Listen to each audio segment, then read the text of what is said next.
इस वक्त बड़ी खबर बताने जा रहे हैं। जम्मू कश्मीर के शोपियां में कल सुरक्षा बलों ने, आप जानते हैं, 3 आतंकवादियों को इनकाउंटर में ढेर किया था।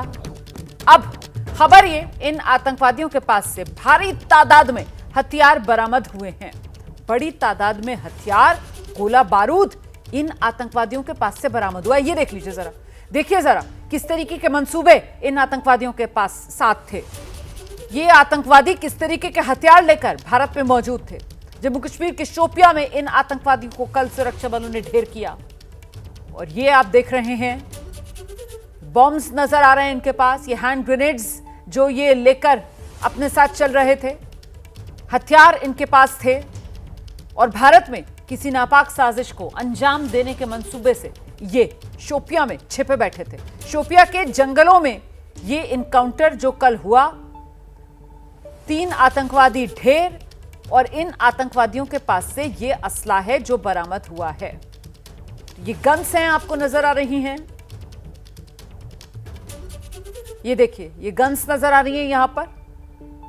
इसके अलावा वो ग्रेनेड्स जो मैं अभी आपको दिखा रही थी, पूरी तैयारी के साथ हिंदुस्तान को दहलाने की मंशा से ये आतंकवादी जो यहां शोपियां में जंगलों में छिपे बैठे हुए थे, 3 आतंकवादियों को कल मार गिराने में कामयाबी मिली थी और उन्हीं के पास से ये असला है जो बरामद हुआ है। और जो कुछ बरामदगी कारतूस आप देखिए, ये कितने कारतूस जो इनके पास से बरामद हुए हैं और जो कुछ इनके पास से मिला है वो सब सेना की तरफ से देश को दिखाया जा रहा है। नाम भी इनके सामने आ गए, एक लश्कर का अदनान था, दूसरा लश्कर का ही ये शाहिद कुट्टे था, ये आमिर अहमद डार।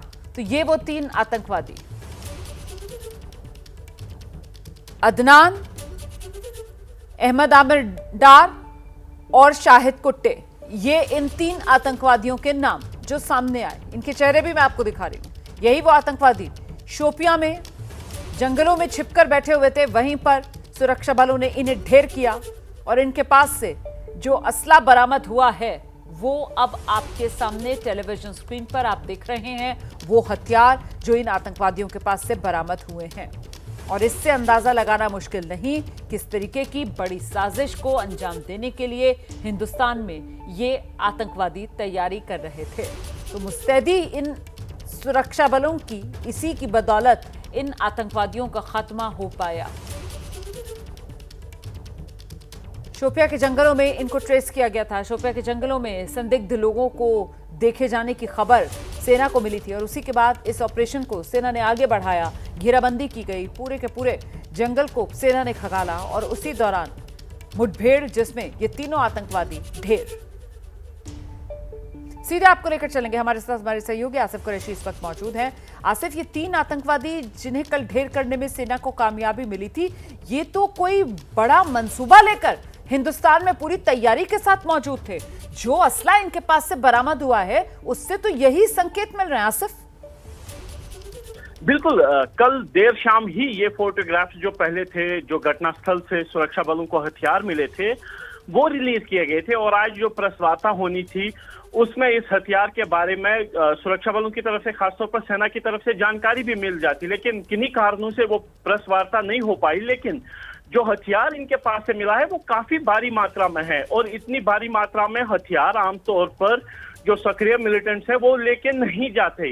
यानी कहीं ना कहीं जो बदली हुई रणनीति है मिलिटेंट्स की ग्राउंड पे, वो देखी जा सकती है, क्योंकि इनमें वो गोलियां भी हैं जो ट्रेसर बुलेट्स भी हैं और आर्मर पियर्सिंग बुलेट्स, यानी वो बुलेट्स जो स्टील कोर वाली होती है और जो बख्तर हैं उसको भेद कर भी अंदर जा सकती हैं। यानी जितने भी सक्रिय मिलिटेंट्स हैं उनको अब ऐसे हथियार और गोला बारूद से लैस किया गया है जिससे वो ज्यादा से ज्यादा नुकसान पहुंचा सके।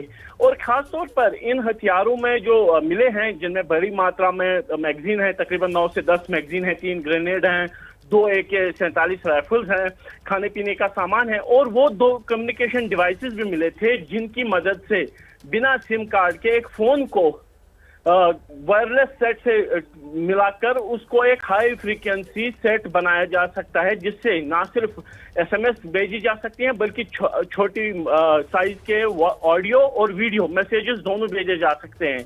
यानी कहीं ना कहीं ये जो मिलिटेंट भले ही ऊपर पहाड़ों में रहते हो, दूर जो बस्ती है उससे दूर रहते हो, लेकिन इनके साथ पास संचार के वो उपकरण भी मौजूद हैं जिनसे वो लगातार अपने जो इनके आका है उनके साथ संपर्क में है, यानी डायरेक्ट इनको निर्देश भी मिल रहे थे, इस संकेत भी मिलते हैं।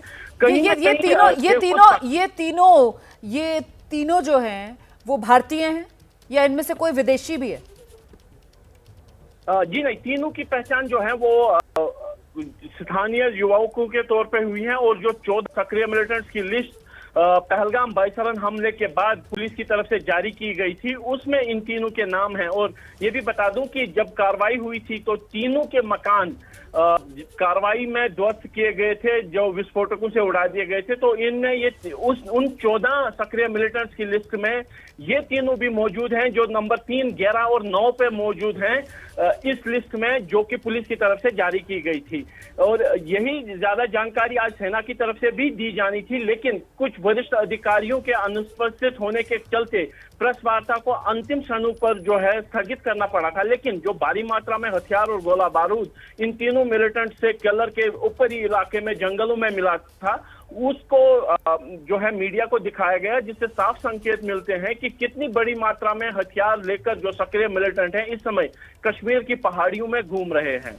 रोमाना, बिल्कुल, ये तो कहीं ना कहीं एक बड़ी चुनौती है सुरक्षा बलों के लिए, क्योंकि देखिए आप किस तरीके से ये सक्रिय आतंकवादी और ये इस वक्त कश्मीर घाटी वहां पहाड़ों में घूम रहे हैं। जैसा कि आसिफ कुरैशी बता रहे हैं, संदिग्ध देखे गए थे यहां शोपिया के जंगलों में। कल भी आसिफ कुरैशी हमारे साथ थे और तब आसिफ की तरफ से बताया गया था कि ऑपरेशन को तेजी से आगे बढ़ाया जा रहा है, रीइंफोर्समेंट मंगाई गई है। और उसके बाद शाम होते होते ये खबर आई कि सुरक्षा बलों को बड़ी कामयाबी मिली है, तीनों आतंकवादियों को ढेर कर दिया गया है। और उसके बाद जब तलाशी अभियान चलाया गया तो ये 3 आतंकवादी और इन तीनों आतंकवादियों की पहचान से लेकर, इनकी शिनाख्त से लेकर, इनके पास मौजूद सामान से लेकर, ये जो असला बरामद हुआ है इनके पास से, उसी की वजह से सवाल बड़ा है कि आखिरकार आतंकवादियों के मंसूबे क्या हैं, आतंकवादियों की साजिश क्या है। क्योंकि इससे पहले आसिफ 22 अप्रैल और पहलगाम हमने देखा है, और उससे थोड़ा पहले जाएंगे तो फिर पाकिस्तान और पाकिस्तान का वो जिहादी जनरल हिंदुस्तान के खिलाफ जहर उगलता हुआ,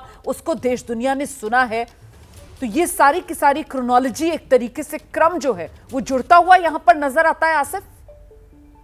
बिल्कुल रोमाना, देखिए पिछले 1 महीने से लगातार हम इस पर बात करते रहे हैं। चाहे बाईसरन हमला जब हुआ था तो मैंने तब भी यही बोला था, और आज भी ये बात दोहरा रहा हूं कि ये जो नई सर्ज हुई है यहाँ पे मिलिटेंट वायलेंस में, ये जो हिंसा में हुई है, इसकी शुरुआत जनवरी के महीने में तब हुई थी जब जम्मू कश्मीर में सक्रिय 3 बड़े मिलिटेंट ग्रुप्स को पाकिस्तानी सेना की तरफ से एकजुट होकर कश्मीर में काम करने के लिए कहा गया था, जिनमें लश्कर, जैश और हिजबुल मुजाहिदीन तीनों संगठनों को बुलाया गया था और तीनों को एक साथ अपने रिसोर्सेज कश्मीर में शेयर करने के लिए कहा गया था और अपने ओवरग्राउंड वर्करों को यहाँ पे शेयर करके कश्मीर फ्रंट, कश्मीर महाल एक बार फिर से सक्रिय करने की बात कही गई थी। उसके बाद फरवरी के महीने में मुजफ्फराबाद में कुछ रैलीज हुई जिसमें हमास के कुछ मिलिटेंट्स आए थे, या फिर लश्कर और जैश की साझा रैलीज हुई थी जिसकी तस्वीरें उसकी बांगी दे रही थी कि दोनों गुट जो है अब एक साथ आने को तैयार है।